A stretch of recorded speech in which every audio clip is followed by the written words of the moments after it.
कि असिफा इंडिया ने webs award of excellence की भी घोषणा की है और वेब्स अवार्ड के बारे में और विस्तार से जान लेते हैं। असिफा इंडिया के अध्यक्ष हमारे साथ जुड़ रहे हैं संजय खेमेसरा जी। संजय जी, आपका कार्यक्रम में बहुत स्वागत है। सबसे पहले आपसे यही जानना चाहेंगे कि ये जो अवार्ड्स की जो घोषणा की जा रही है इसके बारे में विस्तार से थोड़ा जानना चाहेंगे। जी संजय जी। देखिए आसिफा इंडिया पिछले 25 सालों से हिंदुस्तान में काम कर रहा है जी और वेव्स अवार्ड्स ऑफ एक्सीलेंस हमने सूचना एवं प्रसारण मंत्रालय के सहयोग से आरंभ किए थे। तो जुलाई के माह में इसको आरंभ,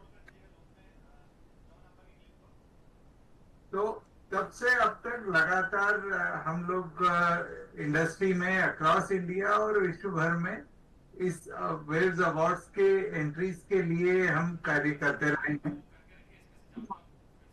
जो एंट्रीज हमें मिली है वो विश्व के 13 देशों से प्राप्त हुई है और हिंदुस्तान में हमें लगभग 1331 एंट्रीज प्राप्त हुई है। उसमें 5 जूरी हमारी थी, 3 इंटरनेशनल जूरी है, एक ग्रीस से है, एक यूएसए से है, एक इंडियन लेडी है जो ड्रीमवर्क्स में काम करती हैं।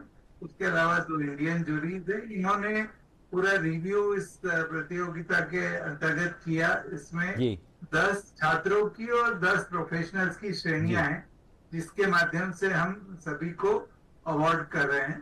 तो हमने जूरी के रिव्यू के आधार पे टोटल 20 प्रोफेशनल्स और 26 स्टूडेंट्स को शॉर्टलिस्ट किया है।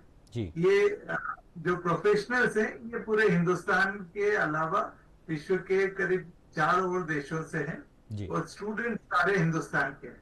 अच्छा जी। संजय जी, थोड़ा सा आपसे ये जानना चाहेंगे कि ये जो अवार्ड्स आपने देने के लिए विचार बनाया है और तो किस क्षेत्र से खास तौर से लोगों को आपने चयन किया है कि कहाँ कौन सी प्रतिभा हमको मिल रही है और उसको और आगे लाना चाहिए? कौन से वे प्रमुख क्षेत्र आपने चयन किए हैं जिनको आधार बनाया हमारे है? जी हमारी जो एनिमेशन के अंतर्गत हमारी प्रतियोगिता थी, जी इसमें 10 श्रेणियां, 3D मॉडलिंग है, 3D टेक्सचरिंग है, लाइटिंग है, विजुअल इफेक्ट्स हैं।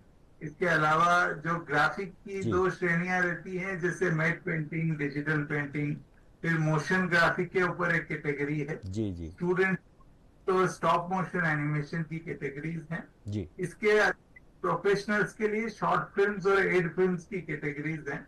जी तो उनके अंतर्गत हमने प्रतिभागियों का चयन किया है। जी तो जूरी के जो सिलेक्शन के आधार पे 46 लोगों की एक शॉर्टलिस्टेड सूची जारी की जा चुकी जी। है 1 अप्रैल को और इसी आधार पे हम उन सारे प्रतिभागियों को मुंबई वेव्स के क्रिएटोस्फीयर के दौरान बुलाने वाले हैं।